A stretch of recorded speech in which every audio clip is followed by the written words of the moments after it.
ആകാശ ഇതൊന്ന് കണ്ടു നോക്കണല്ലോ.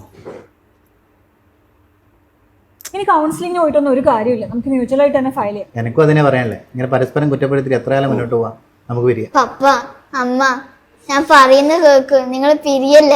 എനക്ക് വേണ്ടിയെങ്കിലും പറയുന്ന കേക്ക്. നിങ്ങൾ ഒരാള് കാരണം എന്റെ ജീവിതം ഇങ്ങനെയായി. അപ്പൊ എന്റെയോ മറ്റുള്ളവർ മുന്നിൽ ഞാനാ കുറ്റക്കാരനെ.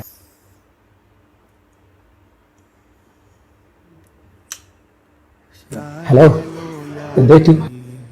അങ്കിളെ, എന്റെ പപ്പയും അമ്മയും എപ്പോഴും വഴക്കാ. അവര് പിരിയാൻ പോവാ. അങ്ങനെ പറ, ഇപ്പൊ എന്താ ചെയ്യാ? അങ്കിൾ, അവരെ പ്രശ്നം ഒന്ന് സോൾവ് ചെയ്ത് തരുമോ? മോളെ, അങ്കിളിങ്ങനെ ഹെൽപ്പ് ചെയ്യാ?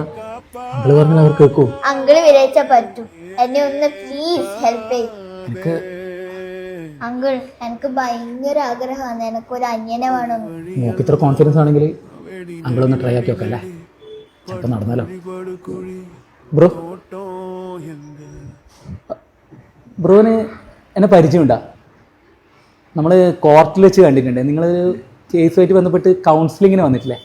ആ അതെ, പക്ഷെ എനിക്ക് അത്ര പരിചയമില്ല. നിങ്ങൾ ഒരുമിച്ച് ജീവിക്കാൻ തീരുമാനിച്ചില്ലേ? കൗൺസിലങ്ങ് കഴിഞ്ഞു, പക്ഷെ നമുക്ക് ഒന്നിച്ച് ജീവിക്കാൻ പറ്റും തോന്നുന്നു. ബ്രോ, എനിക്കിതിലൊരു ഇടപെടാനുള്ള അവകാശമില്ല, പക്ഷേ എനിക്കൊരു കാര്യം പറയണമെന്നുണ്ട്. ഞാനൊരിക്കൽ ഡിവോഴ്സ് ആയതാണ്. പക്ഷെ ഡിവോഴ്സ് ആയതിനു ശേഷമാണ് ഞാനൊരു കാര്യം മനസ്സിലാക്കിയത്. നമ്മുടെ ആദ്യത്തെ ബന്ധം തന്നെയാണ് നമ്മുടെ ഏറ്റവും ബെസ്റ്റ് ഗിഫ്റ്റ് നമുക്ക് കിട്ടുന്നത്. നമുക്കത് നേരെ വണ്ണം വിനിയോഗിക്കാൻ അറിയാത്തതുകൊണ്ടാണ് എപ്പോഴും ഒരു ഡിവോഴ്സിലേക്കല്ലേ വരുന്നത്. അത് എനിക്കും അവൾക്ക് മനസ്സിലാക്കി തന്നത് നമ്മുടെ മക്കളാണ്.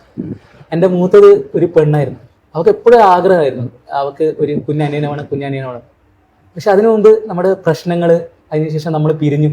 അത് അവളെയാണ് ഏറ്റവും കൂടുതൽ ബാധിച്ചത്. അവസാനം അവിടെ ഒരു ഡിപ്രഷൻ സ്റ്റേറ്റിലൊക്കെ ആയിരുന്നു. പിന്നെ അവൾക്ക് വേണ്ടിയിട്ട് നമ്മൾ വീണ്ടും ഒന്നിച്ച്. അപ്പം ആ കുട്ടികൾക്ക് വേണ്ടിയിട്ട് നമുക്ക് വീണ്ടും ഒന്നിക്കാൻ പറ്റിയ ഒരു ഭയങ്കര ചാരിതാർത്ഥ്യമായിരുന്നു. സോ നമ്മൾ മക്കളുടെ ആഗ്രഹം സാധിച്ചു കൊടുക്കണം. പ്രശ്നങ്ങളെല്ലാം പിന്നീട് റെഡി ആയിക്കോളും. നല്ല അടിപൊളി കുടുംബമായിട്ട് നിങ്ങൾക്ക് മുന്നോട്ട് പോകാൻ പറ്റും. നിങ്ങൾ പറഞ്ഞത് ശരിയാണ്. എനിക്ക് എൻ്റെ മോളെ ആഗ്രഹം സാധിച്ചു കൊടുക്കണം. ജീവിച്ചിരിക്കുമ്പോൾ അവൾക്ക് വേണ്ടി ഒന്നും ചെയ്യാൻ പറ്റിയിട്ടില്ല. മോക്കെന്ത് പറ്റി? അവിടെ 1 വർഷം മുന്നേ മരണപ്പെട്ടു.